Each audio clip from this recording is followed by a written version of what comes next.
Un saludo cordial, queridos compañeros. Para abordar el tema de la ortografía, debemos partir de que es un conjunto de normas que regulan la escritura, según el diccionario de la RAE. Esta expresión verbal es la expresión verbal de nuestra imagen social. Un escrito determina muchos factores de una persona: el nivel cultural, el nivel de formación, el nivel de lectura. Por lo tanto, a través de un escrito se manifiesta como nuestra imagen, pasando a ser así un tema de vital importancia para los escritores y lectores. Iniciaremos estos temas sobre ortografía que son un tanto fríos porque son reglas a cumplir, pero con la motivación de que es lo que da la elegancia y la corrección a un texto, y será lo que nos permita diferenciar a través de estos signos y símbolos un texto de otro, una palabra de otra, una expresión de otra. Esto, unido a la sintaxis de la redacción, pues hará que el texto sea muy fluido y sobre todo que esté correcto. Para ello, pues partiremos de los principios ortográficos. Estos principios ortográficos son las normas que regulan la escritura, igual en este caso a través de la Real Academia Española, que pretende procesos comunicativos escritos que satisfagan las necesidades propias y las de nuestros interlocutores, como decíamos hace rato.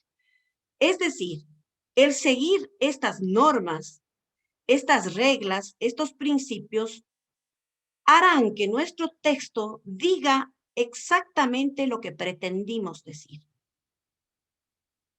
Un signo o una letra mal ubicada evidentemente cambiará el sentido del texto y le quitará esa calidad y sobre todo el objetivo para el cual escribimos el mismo. Estos principios ortográficos, que son normas y leyes gramaticales, en cambio, son trasladadas ya a ese escrito y debemos tomar en cuenta que no admiten discusión. Es decir, son normas y leyes gramaticales que se obedecen. Generalmente, como son muy amplias, solemos confundirlas, solemos dispersarlas, pero siempre tendremos a mano un medio para contrastar todo eso. Iniciaremos hablando brevemente sobre la acentuación.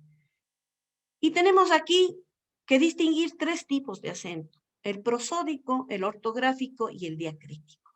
Como ya sabemos, todo el tiempo que manejamos, pues el acento prosódico, solíamos decir es aquel que no se pinta, que solo se pronuncia, a diferencia del ortográfico, que en cambio es un signo que se lo dibuja y que va en las palabras según las reglas. A continuación, asimismo, en el documento final, se les dejará reglas muy amplias y ejemplificadas para que puedan consultar en el momento que sea oportuno. Dado el espacio, pues resultaría muy dilatado abordarlas, cada una de ellas, con amplitud. En el caso del acento diacrítico, que generalmente suele causar muchas dudas, pues es el que permite diferenciar el significado o función gramatical de un mismo vocablo. Es decir, un claro ejemplo en esto tenemos en el por qué, cuando preguntamos, cuando respondemos, cuando estamos aclarando algo.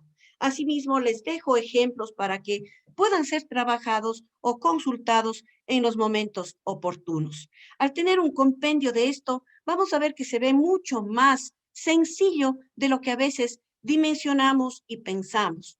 Y luego, pues abordaremos estrategias para poder ir conviviendo con estas reglas en el día a día y sobre todo en la tarea de escribir que tenemos cada uno.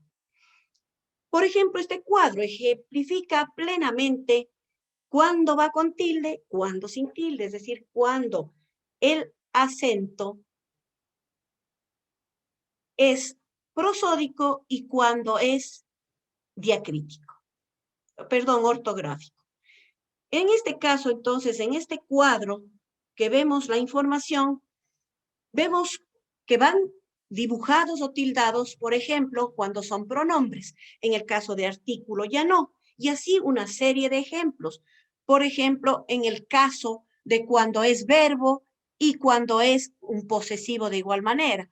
En el caso de cantidad y en el caso que estamos mencionando una condición, que es condicionante. En el caso de aún, cuando es, por ejemplo, enlazado al tiempo, y en el caso de aún, cuando, por ejemplo, nos referimos a incluso a de pertenencia. Igual entonces tendríamos en el caso de los pronombres que van tildados y en el caso de los adjetivos demostrativos que no van tildados. En el caso, por ejemplo, de cuando va como pregunta, como exclamación, vemos la tilde dibujada en palabras como qué, dónde, cuándo. En cambio, lo contrario cuando se trata de pronombres o adverbios relativos. Igual, en el caso de sí, cuando es afirmación o cuando es condicional. Entonces, esta tablita nos va a ser de mucha utilidad para cuando tengamos que consultar. Para ello existen algunas recomendaciones. Como les decía, resulta contenidos extremadamente extensos para ejemplificar cada uno de ellos, por eso los ejemplos se hacen constar al final. En estas recomendaciones, una de las claves es leer en voz alta el texto para verificar la acentuación de cada uno de los términos. Esto resulta. Tenemos también la oportunidad de consultar permanentemente al diccionario la acentuación, sobre todo de hiatos y diptongos, en donde a veces se presta la confusión. Para ello también debemos verificar la acentuación diacrítica. Siempre es según el significado. Con el cuadrito anterior eso nos va a ser de mucha utilidad. Debemos usar constantemente el corrector de texto en el computador, siempre teniendo muy en cuenta la semántica de lo que deseamos buscar. Y recordar en este caso que los monosílabos no llevan tilde a menos que sea diacrítica, como se lo ejemplifica en el cuadro. Como ven, son muchas reglas, muchas normas, pero que están compendiadas en ese cuadrito que nos va a servir mucho. Debemos evitar acentuar ciertas palabras monosílabas, como los ejemplos que se ponen aquí y muchos otros que se pondrán a continuación. Recordemos que algunas graves sin tilde se convierten en esdrújulas cuando se lo nombra en plural, por ejemplo. En el caso de origen, orígenes, examen, exámenes y así por el orden. Luego de aquello, pues tenemos muchas reglas, pero son reglas muy importantes para el manejo de los textos que cotidianamente vamos a llevar y sobre todo, por ejemplo, cuando estamos escribiendo, sea cual fuera el objetivo, pero en el nuestro, al tratarse de libros. El uso de la mayúscula debe restringirse estrictamente a lo necesario. Hemos notado que hay un uso indiscriminado de las mayúsculas.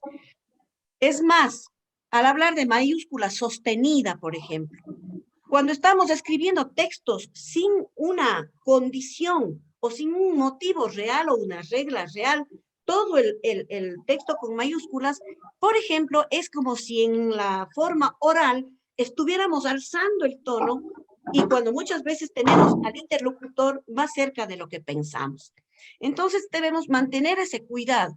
La mayúscula sostenida, por ejemplo, sostenida es decir, todas con mayúscula, se usa en títulos, en nombres y apellidos para destinatarios y remitentes. Por ejemplo, cuando ponemos doctor, el nombre y jefe de tal departamento. Entonces, ese jefe de tal departamento han visto que lo ponemos con esas mayúsculas o a veces el nombre. Por ejemplo, en las siglas también que se van a deletrear son mayúsculas sostenidas. Estas mayúsculas se rigen por las normas de acentuación mismas de las minúsculas. Es decir, debemos tener muy en cuenta esas normas. Por ejemplo, en los dígrafos, se usará la mayúscula solo en la primera letra, más no en las dos. Tenemos aquí los ejemplos de aquellos dígrafos, como la eye, la che, la eye pondremos mayúscula entonces exclusivamente en la primera cuando amerita. Por ejemplo, en el caso de la J y de la I, en cambio, pierden el punto superior en las mayúsculas. Entonces, esas letras ya no tienen ese punto, sino únicamente en las minúsculas. Y también lo usamos al inicio de un escrito y después de punto. Seguimos con algunas normas más, reglas para la mayúscula. Por ejemplo, la mayúscula inicial se la utiliza en subtítulos, en acrónimos y abreviaturas. Esto mucho se confunde también, por ejemplo, si yo pongo usted y van a ir toda la palabra, ya no necesito la mayúscula. Pero si abrevio, sería como aquí en el ejemplo. La U mayúscula y la D minúscula seguida por un punto. No olviden que cuando abreviamos, también hay que considerar ese punto. En cuanto a los nombres propios de personas, lugares, títulos, etcétera, de dignidades, también mantendremos esa mayúscula, pero ojo, cuando estemos hablando de nombres propios. Por ejemplo, si decimos el presidente Guillermo Lazo, y así, cuando sea nombre propio. Ya vamos a ver en el uso de minúscula, cuando se hace referencia a un texto general, por ejemplo, digo, el rector comunicó a toda la comunidad, ya no irá con esa mayúscula. Por eso es que aquí está detalladamente y con los ejemplos para que pueda servir. Porque un texto abundante, reglas abundantes, de esta manera muchas veces lo vemos complejo, como decía al inicio. Cuando las revisamos o nos aseguramos y dudamos, pues vamos a ver que es mucho más manejable. Por ejemplo, los sustantivos que forman parte de una institución, así como los adjetivos. En este caso, yo he puesto la facultad de medicina, entonces se mantendrá. ¿Por qué? Porque siguen cayendo en la categoría de propios. La primera palabra de eventos, ustedes han visto muchas veces, primer congreso, primer simposio, etcétera. Mantendremos esas mayúsculas. Nombres de documentos, de resoluciones, marcas comerciales. Los nombres cuando significan una entidad o colectividad como organismo determinado, por ejemplo. Entonces se mantiene en ese nombre propio esas mayúsculas. Cuando estamos hablando de leyes, de decretos, de documentos oficiales. También en los textos publicitarios, en denominaciones de barrios, calles, en fin, cuando son nombres propios. Y también debemos considerar que el uso adecuado de las mayúsculas nos va a permitir tener una lectura correcta y adecuada también de los textos y evitar una serie de falta de limpieza, digamos así, en el texto. Y como se abordaba en el caso de la tipografía, cuando se utilizan diferentes tipografías, también es algo que se nota mucho más. En relación a las minúsculas, tenemos minúsculas, por ejemplo, días de la semana, meses. Recuerdan que era muy común ver los días, los meses con mayúscula, pero lo correcto es con minúscula. Los títulos, cargos, como decía hace rato, y el ejemplo que les ponía, si estoy hablando en general, como dice aquí, el rector de la universidad ganadora, en este caso ya no cabe la mayúscula, sino minúscula. En nombres de monedas, gentilicios a veces es común verlos con mayúscula, pero lo correcto es minúscula. Los nombres de títulos, cargos, dignidades, cuando se usa en general respecto a un texto. Y casi siempre va acompañado al nombre propio de la persona, que esa sí va con mayúscula. También tenemos la minúscula en formas de tratamientos sociales como, por ejemplo, usted, señor, pero siempre y cuando no sea abreviatura, como ya lo hablamos en la mayúscula. Por ejemplo, las palabras Estado, iglesia. Si es una situación general, si estoy hablando del templo, obviamente son con minúscula. Pero si hablo del Estado como nación o la iglesia como la asamblea de fieles, esa ya tendrá mayúscula. Entonces, es evidente que si nos grabamos las reglas de las mayúsculas, por desencadenante también vamos afianzando la de las minúsculas. También se escribe con minúscula después de 2 puntos, a no ser que sea algo textual o algo que siga el encabezamiento de una carta, de un documento, etcétera. Ahí sí lo pondremos con mayúscula, pero si son 2 puntos y que son seguidos, la siguiente palabra será con minúscula. Igual, ahí se incluirán ejemplos. Algo que utilizamos mucho, el uso de numerales. En cuanto a los numerales, queda claro de que se escriben con letras los números dígitos, con arábigos los años, las leyes, los decretos, las horas, etc. Sin olvidarnos que los años no llevan un punto para separar. También para iniciar miles se marca espacio y decimales con coma, excepto los años, las páginas y las leyes. Entonces, miren, es bastante dinámico esto de cuándo corresponde punto, cuándo corresponde una coma. Es únicamente cuestión de ir leyendo la norma, grabando la norma, y es algo que ya lo vamos practicando con mucha frecuencia. Entonces, únicamente son reglas para reforzar y para, en caso de que fuere necesario, se consulte. Con números romanos, en cambio, se escribe los siglos, los capítulos, tomos, volúmenes, los nombres de papas, reyes, emperadores, congresos, concilios, olimpiadas, etcétera, etcétera, etcétera. Recordemos también en el uso adecuado de los ordinales, suele o solía haber cierto error. Por ejemplo, se ha puesto aquí, no es treintavo, es trigésimo, y así todos esos sinónimos respecto a los números para pronunciar y decirlos de esa manera. Este error casi se ha ido venciendo bastante. Lamentablemente, antes, erradamente, pero sí se utilizaba ese término, pero lo correcto es trigésimo, vigésimo primero, vigésimo tercero, etcétera, etcétera.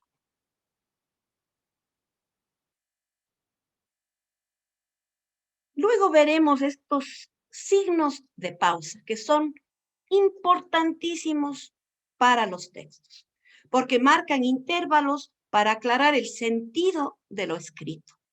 Esos signos de pausa realmente son los que le dan el sentido a lo que se está escribiendo. Caso contrario, podría crear errores bastante grandes que distorsionen y den un mensaje totalmente equivocado. Tenemos, por ejemplo, la coma, que separa palabras, series, antes y o después de conectores como sin embargo, es decir, etc. Esa coma es importantísimo, como lo dijimos ya, para mantener el sentido del texto y evitar malinterpretaciones del mismo. Generalmente hay mucha confusión cuando se trata de la coma y el punto y coma. En el caso del punto y coma, igualmente separa frases. También separa miembros de diferentes series y expresiones extensas. Entonces, por ejemplo, si yo tengo varias enumeraciones dentro de una misma y que a cada una le corresponde subenumeraciones, es el punto y coma el que se utiliza para separarlos. Luego también, por ejemplo, cuando tengo yo enumeraciones que son bastante largas, como por ejemplo en los artículos, ustedes verán que los artículos de la Constitución, por ejemplo, de un reglamento, no le separa solo la coma, sino son puntos y comas por el serie de texto más extensa. En el caso del punto y aparte, es para separar párrafos. ¿Se acuerdan que en el tema anterior se hablaba de la importancia de delimitar bien los párrafos? Y justamente también aquí entra el punto aparte, que es el que separa un párrafo de otro. En el caso del punto seguido, en cambio, separa oraciones, se utiliza en abreviaturas y después de un numeral. Es decir, el texto va seguido únicamente con el punto seguido. Ojo, que cuando estamos escribiendo, el punto seguido lo colocamos cuando el texto que va a continuar aún mantiene un hilo conector con el mismo párrafo. Por lo tanto, definimos que es punto seguido. Miren, aquí podría surgir la duda, o es punto y coma, o es punto aparte, o es punto seguido. Entonces, depende cómo esté la conexión del texto, podremos optar por el signo correspondiente.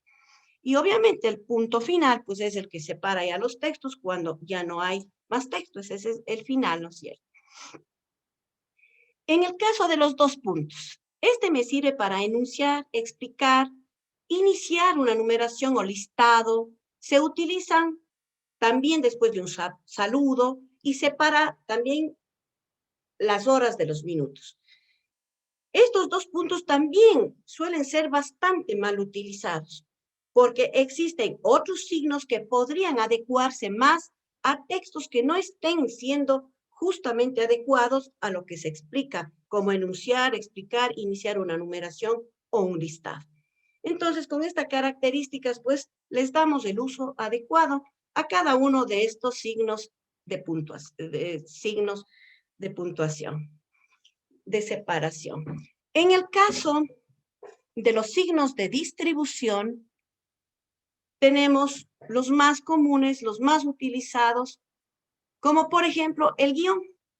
Este guión nos sirve para armar binomios, para separar sílabas, pero aquí hay que tener mucho cuidado del uso en la separación del prefijo en una palabra, por ejemplo, como vicepresidente por vicepresidente, ¿sí? Es decir, no podemos utilizar indiscriminadamente ese guión. Es decir, es cuando realmente corresponda el uso de aquel. En el caso de los paréntesis, por ejemplo, se utilizan para hacer interpolaciones, para hacer aclaraciones, para dar explicaciones añadidas que son realmente oportunas. En los libros es muy usual tener interpolaciones que se deban hacer y ahí corresponde hacerlo con los paréntesis. También se utilizan pues para abreviaturas, cantidades, fechas, es decir, algo que quiera yo aclarar, algo que quiera yo interpolar. En el caso de las comillas, es para dar énfasis a una expresión, para resaltar algo que es un signo o un grupo de letras o un contenido destacado. Obviamente que dentro ya de las herramientas tecnológicas también nos recomiendan utilizar otro tipo de signos o otro tipo de modos de resaltar esos textos. Por lo que básicamente cuando nosotros vemos las comillas, lo identificamos como para citar textualmente. No obstante, también se usa mucho para nombres, lugares o, como decía, textos destacados. Otro signo es el asterisco, que se utiliza también para hacer aclaraciones y anexos. Pero generalmente este asterisco es cuando esa aclaración me podría llevar también a otra aclaración y a un anexo. Entonces, como ven, tenemos todos estos signos que podemos utilizarlos acertadamente. ¿Cuáles serían las recomendaciones que se podrían hacer para hacer un mejor uso de todo ello? Cuidar el tono de comunicación y restringir el uso de signos de entonación a solo los estrictamente necesarios. Como les decía, el ejemplo de escribir todo en mayúsculas. Cuando no sea necesario, asumiríamos como que es una forma de levantar demasiada la voz si estuviéramos en forma presencial, en forma oral. Debemos revisar el uso de los signos de pausa mediante la lectura en voz alta. Esta estrategia da muy buenos resultados al momento de definir qué signo es el que corresponde, obviamente a más de la regla correspondiente. Los documentos que se redacten se verán mucho más ordenados, claros, legibles, si usamos los signos de distribución. Si tomamos en cuenta estas recomendaciones, veremos de que nuestros textos se vuelven mucho más ordenados, adecuados, y que al momento de pasar el corrector, por ejemplo, no nos va a recoger todas esas faltas. Sin embargo, hay reglas que, a pesar del corrector estar actuando, hay veces que depende la acentuación o depende la semántica de esa palabra para que realmente sepamos a qué tema se adecua y está escrito de una manera correcta o no. Aquí, como les decía, compañeros, les dejo una serie de todas las reglas RAE con todos sus usos, con ejemplos y de las letras de las que las reglas amerita manejarlas todo el tiempo. Estas quedarán aquí en sus diapositivas para que las revisen, las interioricen a medida que sigan necesitándolas o cuando tengan dudas. Está bastante sistematizado para que puedan saber en qué ocasiones se utiliza. Tenemos de las letras que hay las reglas absolutamente de todas, como podrán ver aquí. Les dejo para que puedan ser consultadas. Igual de palabras separadas y palabras juntas. Están con un sinnúmero de ejemplos que podrían ser oportunos cuando ustedes lo necesitan. ¿Qué recomendaciones podemos hacer finalmente para manejar todas estas reglas, todas estas normas ortográficas, que de por sí se nos manifiestan frías, rígidas, como toda regla y norma? Pero si nosotros, por ejemplo, memorizamos las reglas gramaticales básicas, las reglas que no tienen excepciones, y las reglas con las que se tiene cada uno, tenemos dificultades. Suele pasar que uno, por más que a veces consulta, por más que a veces se duda, a veces se vuelve a incurrir en la misma falta. Suele ocurrir que a veces nos bloqueamos y eso pasa con constancia. Pero si tomamos esta recomendación número 1, vamos a ir mejorando todo eso. Otra recomendación sería recurrir al diccionario en caso de duda. Eso nunca falla. Obviamente también al corrector. Es importante que retengamos las excepciones y generalicemos la regla. Cuando nosotros retenemos ciertas excepciones, automáticamente asumimos que el resto es general. Es mucho más fácil memorizar 4 o 5 excepciones que poner a la memoria todas las otras letras. Otra recomendación sería de usar, como les dije, constantemente el corrector de texto. Repitiendo por la importancia de consultar un diccionario, un lector, escribir las palabras de manera diversa. Eso también funciona. A veces decíamos, pero ¿cómo queda mejor? Y generalmente la regla salta a la vista cuando lo escribimos. En definitiva, compañeros, es importante de que nos familiaricemos aún más. Como decíamos ya en exposiciones anteriores, pues nunca terminamos de aprender y por lo tanto es muy importante de que sigamos cada día dando pasos para ir reforzando aquellas reglas en las que tenemos dificultad, aquellas reglas que a lo mejor no hemos usado con mucha frecuencia y ahora sí necesitamos, etcétera, etcétera. Y esta debería ser la recomendación número 1. Por eso hay que recordar, si aumentamos la práctica lectora, estamos haciendo la mejor estrategia para adiestrar la ortografía. Definitivamente esa es la mejor manera de hacerlo. Si leemos, escribimos, y si escribimos, después de haber leído mucho, esa ortografía fluirá y cada día mejoraremos. Eso sería, pues, todo, compañeros, en cuanto a la ortografía. Está bastante extractado, compendiado la información, por lo tanto, espero tener contacto con ustedes, pues habrán muchas dudas, muchas inquietudes y el material siempre a disposición. Que todo esto haya sido de mucha utilidad, estamos a las órdenes y nos mantendremos en contacto. Muchas gracias.